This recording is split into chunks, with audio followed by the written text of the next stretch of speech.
मेरे YouTube channel गिरी academy में आप सभी का स्वागत है। पहली बार आप मेरे चैनल से जुड़े हैं तो सब्सक्राइब जरूर करें और वीडियो पसंद आए तो इसे लाइक करें और कमेंट करें। वीडियो में हम लोग भौतिक विज्ञान के बारे में जानेंगे। भौतिकी प्राकृतिक विज्ञान की वह शाखा है जिसमें द्रव्य यानी मैटर पदार्थ तथा ऊर्जा और उसकी परस्पर क्रियाओं का अध्ययन होता है। भौतिकी प्राकृतिक जगत का मूल विज्ञान है, क्योंकि विज्ञान की अन्य शाखाओं का विकास भौतिक के ज्ञान पर बहुत हद तक निर्भर करता है। अब देखिए मात्रक, चलिए मात्रक से शुरू करते हैं। मात्रक क्या है? किसी राशि के मापन के निर्देश मानक को मात्रक कहते हैं। जैसे अगर हम दुकान पे जाते हैं, कहते हैं कि मुझे भाई 5 चीनी दे दीजिए, तो 5 क्या देगा वो? 5 किलो देगा, 5 क्विंटल देगा। तो जो किलो, क्विंटल, ग्राम, ये सब क्या है? मात्रक है। जैसे आप दूध लेने जाते हैं तो 250 ग्राम दूध, आधा लीटर दूध, 1 लीटर दूध, तो जो 250 ग्राम, लीटर, मिलीलीटर जो बोल रहे हैं यही मात्रक होता है। हर चीज़ का होता है। दूरी में किलोमीटर, मीटर, सेंटीमीटर, ये सब होता है। देखिए मात्रक दो प्रकार का होता है। एगो मूल मात्रक होता है और दूसर का व्युत्पन्न मात्रक होता है। अब देखिए एक एसआई पद्धति में मूल मात्रक की संख्या 7 है, जिसे नीचे सारणी में दी गई। एसआई मात्रक मतलब जो इंटरनेशनल सिस्टम है, जो पूरी दुनिया में लागू है।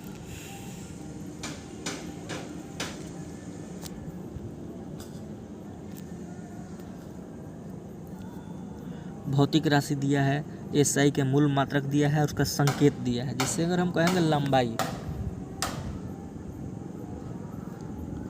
तो लंबाई का एसआई मात्रक होता है मीटर, और उसको संकेत क्या होता है उसका? एम, छोटा वाला एम। द्रव्यमान यानी जो वजन करते हैं हम लोग, इसका एसआई मात्रक किलोग्राम होता है, उसको हम केजी लिखते हैं, के और जी। समय का एसआई मात्रक सेकेंड होता है, जिसको एस से लिखते हैं। ताप का केल्विन होता है एसआई मात्रक, जिसको हम बड़ा वाला के, कैपिटल के से लिखते हैं। विद्युत धारा, जिसका एसआई मात्रक एम्पियर होता है और उसका बड़े वाले यानी कैपिटल ए से सूचित करते हैं। ज्योति तीव्रता, जिसका कैंडेला होता है एसआई मात्रक, और उसको सीडी लिखते हैं। पदार्थ का परिमाण यानी मोल, जैसे कोई भी ऑक्सीजन है, 1 मोल में कितना पाता है, जो अवगाद्रो संख्या जो होता है वही, इसको MOL से सूचित करते हैं। अब देखिए एसआई के संपूरक मूल मात्रक क्या होता है? जो समतल कोण जो हम लोग बनाते हैं उसको रेडियन कहते हैं, RAD से सूचित करते हैं।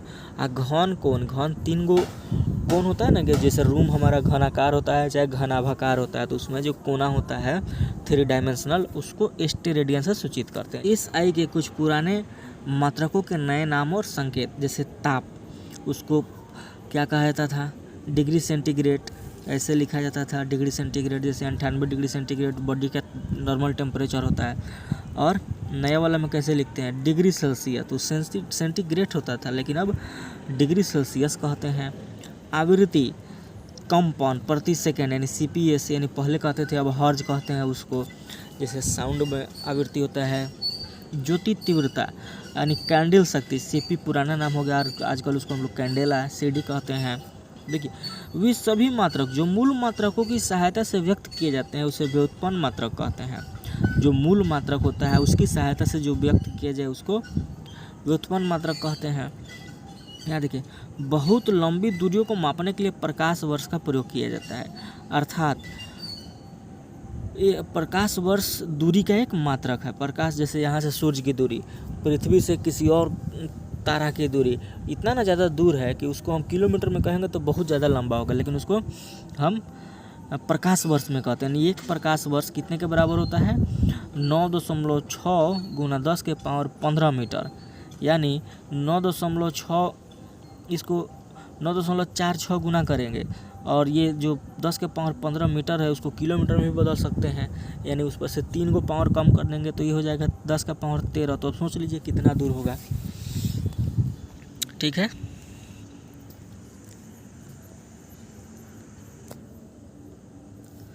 दूरी मापने की सबसे बड़ी इकाई पारसेक है, यानी 1 पारसेक 3.26 प्रकाश वर्ष के बराबर होता है, जो 3.08 गुना 10 के पावर 16 मीटर होता है 1 पारसेक। बल की सीजीएस पद्धति में मात्रक डाइन है एवं एसआई पद्धति में मात्रक न्यूटन है। जो हम लोग फोर्स लगाते हैं बल, तो हम लोग कहते हैं ना कि 10 न्यूटन फोर्स लगाया, यानी देखिए 1 न्यूटन बराबर होता है 10 का पावर 5 डाइन। डाइन क्या हो गया? सीजीएस पद्धति का मात्रक हो गया। और कार्य की सीजीएस पद्धति में मात्रक अर्ग होता है। कार्य जो हम लोग जूल का आजकल कहते हैं ना, एसआई में, एसआई पद्धति में जूल होता है कार्य का, यानी ऊर्जा का। तो 1 जूल बराबर होता है 10 के पावर 7 अर्ग। 10 की विभिन्न घातों के प्रतीक, अगर 10 के ऊपर 1 गो घात है तो इसका मतलब 10, 2 गो घात है तो इसका मतलब 100, 3 गो घात है तो इसका मतलब हुआ 1000। यानी भौतिक में बहुत छोटी और बहुत बड़ी राशियों को के मानों को 10 के घात के रूप में व्यक्त किया जाता है। जैसे 10 का कुछ घात को विशेष नाम तथा संकेत दिए गए हैं, जिसे दी गई सरणी में दिखाया गया है।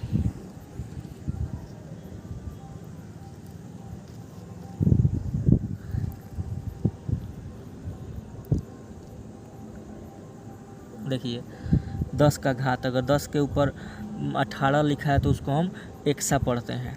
क्या पढ़ते हैं? एक्सा। इसका कैपिटल ई सिंबल होता है। और 10 का पावर, पहले इसी को पढ़िए, इसी साइड वाला। 10 का पावर 15 हो तो उसको पेटा कहते हैं, पी से सूचित करते हैं। 10 के पावर 12 हो तो उसको टेरा कहते हैं, उसको कैपिटल टी से सूचित करते हैं। 10 के पावर 9 हो तो गीगा कहते हैं, जी से सूचित करते हैं। 10 के पावर 6 हो तो उसको मेगा कहते हैं और उसको एम से सूचित करते हैं। 10 के पावर 3 हो तो किलो कहते हैं, उसको के से सूचित करते हैं। 10 के पावर 2 हो तो हेक्टो कहते हैं और छोटा वाले एच से सूचित करते हैं। 10 के पावर 1 हो तो उसको डेका कहते हैं और डी से सूचित करते हैं, डी ए से। वैसा ही अगर 10 के पावर -18 हो तो एटो कहते हैं उसको, और कैपिटल स्मॉल ए से सूचित करते हैं। 10 के पावर -15 हो तो फेप्टो कहते हैं उसको, और उसको कैपिटल स्मॉल एफ से सूचित करते हैं। 10 के पावर -12 हो तो उसको पीको कहते हैं, जिसको स्मॉल पी से सूचित करते हैं। 10 के पावर -9 हो तो उसको नैनो कहते हैं, जो स्मॉल ए से सूचित करते हैं, ए स्मॉल एन से। 10 के पावर -6 हो तो माइक्रो कहते हैं उसको, और इसको म्यू से सूचित करते हैं। 10 के पावर -3 हो तो उसको मिली कहते हैं, उसको स्मॉल एम से सूचित करते हैं। 10 के पावर 2 हो तो उसको सेंटी कहते हैं और स्मॉल सी से सूचित करते हैं। 10 के पावर -1 हो तो उसको डेसी कहते हैं और स्मॉल डी से सूचित करते हैं।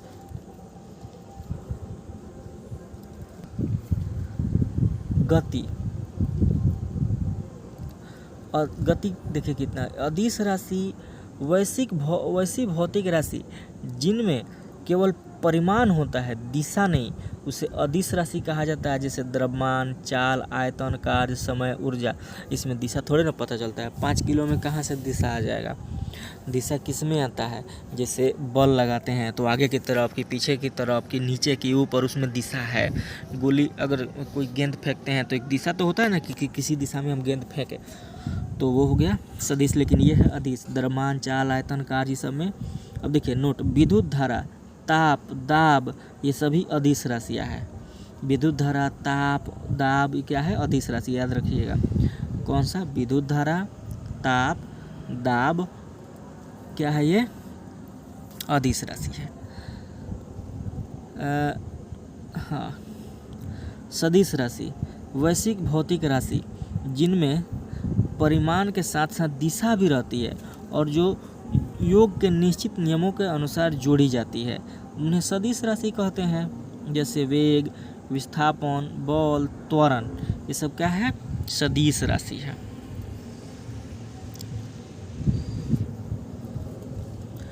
दूरी, किसी दिए गए समय अंतराल में वस्तु द्वारा तय किए गए मार्ग की लंबाई को दूरी कहते हैं। जैसे समय अंतराल में कोई खास समय हो, उसमें कितना वस्तु द्वारा तय किया गया मार्ग की लंबाई, जो दूरी, जैसे यहाँ से लेके और यहाँ तक जाना है, यानी ए से लेके बी तक जाना है, तो ये क्या हुआ? दूरी हुआ। यह दूरी, और यह एक क्या है? अदिश राशि है।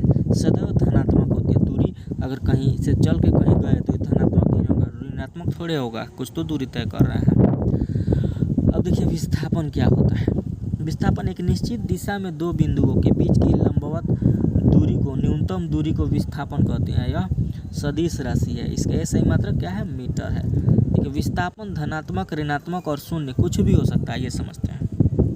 जैसे देखिए हमको यहाँ से चल के यहाँ जाना है, तो हम ऐसे ऐसे ऐसे घूम घाम के आए, तो ये तो उसका दूरी हो गया। लेकिन यहाँ से हम सीधे न्यूनतम दूरी, ये क्या हो गया? ये वाला दूरी, ये हो गया हमारा विस्थापन। अगर ये, अब देखिए अगर यहाँ से चल के हमको फिर यहीं पे ऐसे ऐसे घूम घाम के अब यहाँ पे पहुँच गए, तो हम इसको विस्थापन कहेंगे ही नहीं। ये तो भले इतना चले, लेकिन यहीं पे पहुँच गए तो न्यूनतम दूरी क्या है? 0 है। जहाँ से चले वहीं पे पहुँच गए। जब नापेंगे किसी चीज़ से तो 0 मिलेगा, इसलिए विस्थापन 0 भी हो सकता है। देखिए अब आइए चाल। किसी वस्तु द्वारा प्रति सेकंड तय की गई दूरी को चाल कहते हैं, अर्थात चाल बराबर दूरी बटा समय। यह एक अदिश राशि है। इसका ऐसे ही मात्रक मीटर प्रति सेकंड है। ये तो आप लोग नॉर्मल है, जो पहले से जानते हैं। वेग किसी वस्तु के विस्थापन की दर को या एक निश्चित दिशा में प्रति सेकंड वस्तु द्वारा तय की गई दूरी को वेग कहते हैं। जैसे गेंद फेंकते हैं तो घूम घाम के थोड़े ना जाती है। गोली चलती है बंदूक से तो वो भी तो घूम घाम के नहीं जाती है, यानी सीधे जाती है, यानी उसमें दिशा निश्चित होता है। यह एक सदिश राशि है। इसका ऐसे ही मात्रक मीटर प्रति सेकंड होता है। अब देखिए त्वरण, एक्सेलरेशन, जो मोटरसाइकिल में एक्सेलेटर होता है वहीं। किसी वस्तु के वेग में परिवर्तन की दर को त्वरण कहते हैं। वेग में परिवर्तन की दर, अगर मान लीजिए कि 50 किलोमीटर के स्पीड से जा रहे हैं, कोई ऐसा समय है कि गियर तोड़े बस 60 के स्पीड में हो गया, तो वो जो दर होता है बदलने वाला, वही त्वरण कहलाता है। यह एक सदिश राशि है। इसका सही मात्रक मीटर प्रति सेकंड स्क्वायर होता है। यदि समय के साथ वस्तु का वेग घटता है तो त्वरण ऋणात्मक होता है, जिसे मंदन कहते हैं। एक जो स्पीड बढ़ता है तो त्वरण, और जो घटता है तो मंदन। ठीक है। अब देखिए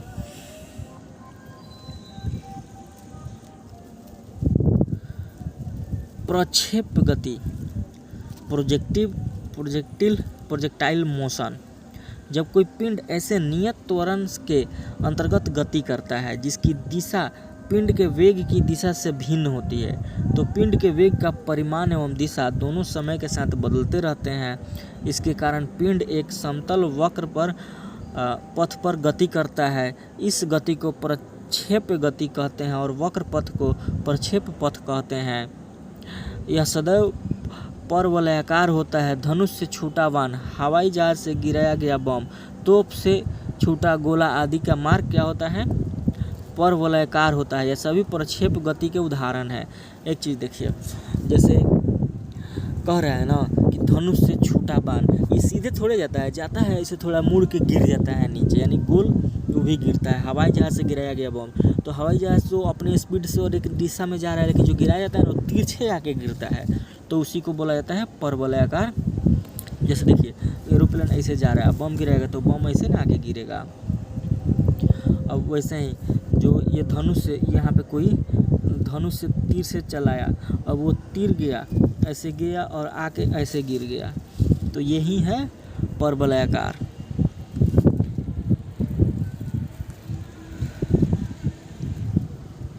अब प्रक्षेप गति एक द्विविमीय गति है, अर्थात एक समतल में गति है। द्विविमीय जिसमें एक दुइये को दिशा रहता है। प्रक्षेप को अधिकतम दूरी तक फेंकने के लिए उसे क्षैतिज से 45 डिग्री के कोण पर ऊपर की ओर प्रक्षेपित करना होता है। जैसे देखिए अगर कोई बैट्समैन यहाँ पे खेल रहा है, अगर वो गेंद को 45 डिग्री यानी इसके बीच में 45 डिग्री का कोण बने, अगर इस तरह से मारेगा ना तो ज़्यादा दूर तक जाके गिरेगा। अगर हाईएस्ट अगर 60 डिग्री का कोण पे मारेगा तो वो हाईएस्ट ऊंचाई पे जाके गिरेगा, लेकिन ज़्यादा दूर तक अगर मारना होगा तो उसको 45 डिग्री के कोण पे मारना होगा। वही है 45 डिग्री के ऊपर की प्रक्षेपित करना पड़ता है। कहाँ पे? अधिकतम दूरी फेंकने के लिए।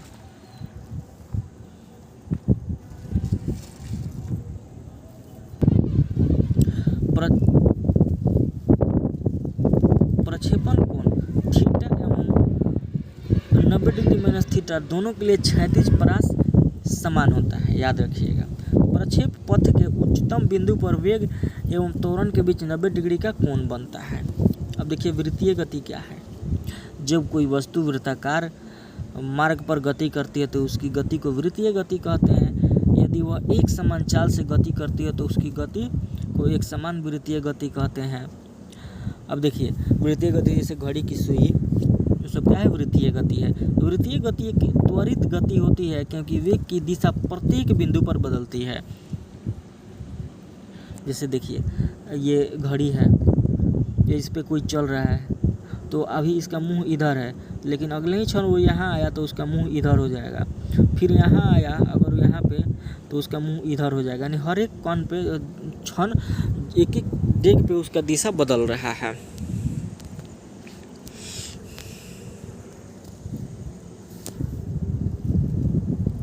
अब देखिए डोरी से बंधे हुए एक पत्थर को तेजी से वृत्त में घुमाया जाता है और घुमाने के साथ साथ डोरी टूट जाने पर पत्थर स्पर्श रैखिकतः उड़ जाता है। जिस दिशा पे टूटती है ना उसी तरफ भागते हुए जाता है। अब कोणीय वेग क्या होता है। वृत्ताकार मार्ग पर गतिशील कण को वृत्त के केंद्र से मिलाने वाली रेखा एक सेकंड में जितने कोण से घूमती है उसे उस कण का कोणीय वेग कहते हैं। देखिए इसे प्रायः ओमेगा से प्रकट किया जाता है, अर्थात ओमेगा बराबर क्या होता है, थीटा बटा टाइम। यदि एक कण एक सेकेंड में n चक्कर लगाता है तो ओमेगा बराबर क्या हो जाएगा, 2 पाई n, n मतलब चक्कर। अब देखिए क्योंकि एक चक्कर में कण 2 पाई यानी 360 डिग्री रेडियन से घूम जाती है एक चक्कर में। यहाँ से यहाँ तक जाना एक कितना होता है, 360 डिग्री पूरा कर लेना, जो 2 पाई के बराबर है। एक मतलब पाई क्या होता है, 180 डिग्री के बराबर। अब देखिए यदि अब वृत्ताकार मार्ग में त्रिज्या r है और उसको एक सेकंड में n चक्कर लगाता है तो उसके द्वारा एक सेकंड में चली गई दूरी क्या हो बराबर क्या होगा, वृत्त की परिधि। तो परिधि यही ना है, और गुना n, यानी कई चक्कर लगाया, अगर एक चक्कर की, 2 चक्कर की, 3 चक्कर, वो वाला n, तो इसलिए क्या हो जाता है, वो 2 पाई r n हो जाता है। यही उसकी रेखीय चाल होगी जो हम ये वाला निकालेंगे क्या, 2 पाई r n है, अर्थात v बराबर क्या होगा, 2 पाई r n होगा। 2 पाई n और r बराबर क्या होगा, ओमेगा इंटू r, क्योंकि 2 पाई n यानी ये वाला एक ओमेगा के बराबर होता है। तो ओमेगा में r से मल्टीप्लाई कर देंगे तो हमको क्या निकल जाएगा, वृत्तीय मार्ग पर का वेग निकल जाएगा। तो रेखीय चाल क्या होता है हमारा, कोणीय चाल गुना त्रिज्या, ओमेगा बराबर 2 पाई n। अब ये न्यूटन के गति के बारे में हम लोग जानेंगे। न्यूटन का गति नियम। भौतिकी के पिता न्यूटन ने सन 1887 में अपनी पुस्तक प्रिंसिपिया में सबसे पहले गति के नियम को प्रतिपादित किया था। कौन से पुस्तक में, प्रिंसिपिया में गति का नियम बताए थे। न्यूटन का प्रथम गति नियम क्या कहता है, यदि कोई वस्तु विराम अवस्था में है तो वह विराम अवस्था में रहेगी, या यदि वह एक समान चाल से सीधी रेखा में चल रही है तो वैसी ही चलेगी जब तक कि उस पर कोई बाह्य बल लगाकर उसकी वर्तमान अवस्था में परिवर्तन न किया जाए। अब देखिए कोनो चीज़ यहाँ पे रखा हुआ है, जब इसको हम धकेल देंगे तभी ना यहाँ से हिलेगा। वो तो अपने आप चाहता है कि हम यहीं जहाँ हैं तो हमें रहें, लेकिन जब बाहर से हम धकेलेंगे तभी वो धक लाएगा। और ना तो अगर कोनो चीज़ इधर से, ये कोई गाड़ी जा रही है, जब हम ब्रेक नहीं लगाएंगे उस पर फोर्स, चाहे इधर से हम टकेलेंगे नहीं, रोकेंगे नहीं आगे से, तब तक वो रुकेगी नहीं, वो चलना ही चाहेगी, यानी उस पर हम फोर्स लगा रहे हैं। तो उसी को बोलते हैं जड़त्व का नियम। तो प्रथम नियम गैलीलियो का नियम या जड़त्व का नियम भी कहते हैं।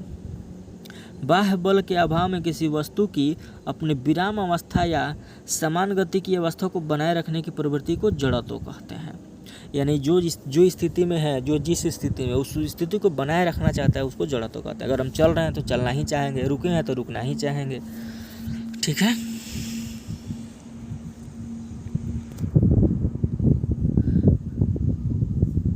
अब प्रथम नियम से बल की परिभाषा मिलती है, बल की। अब बल की परिभाषा क्या है? बल वह कारक है जो किसी वस्तु की प्रारंभिक अवस्था में परिवर्तन करता है या परिवर्तन करने की चेष्टा करता है।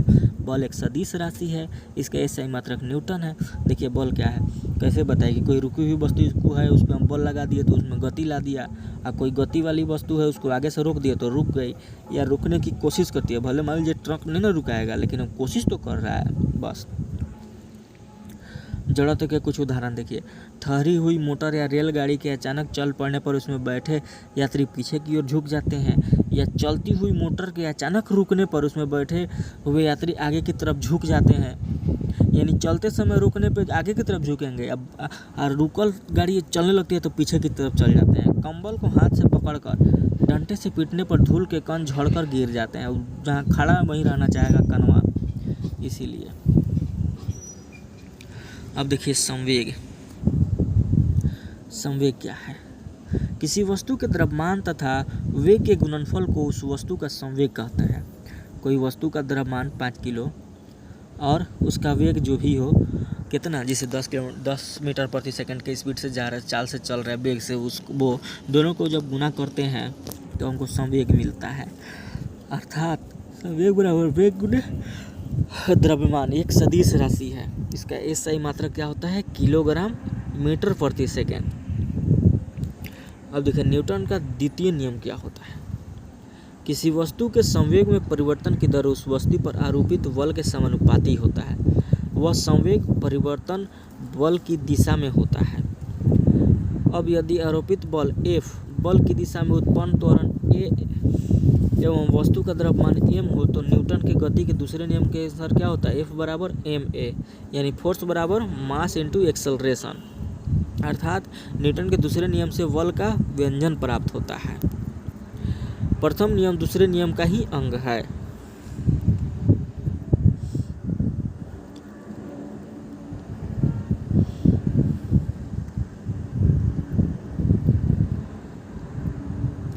न्यूटन का तृतीय गति नियम।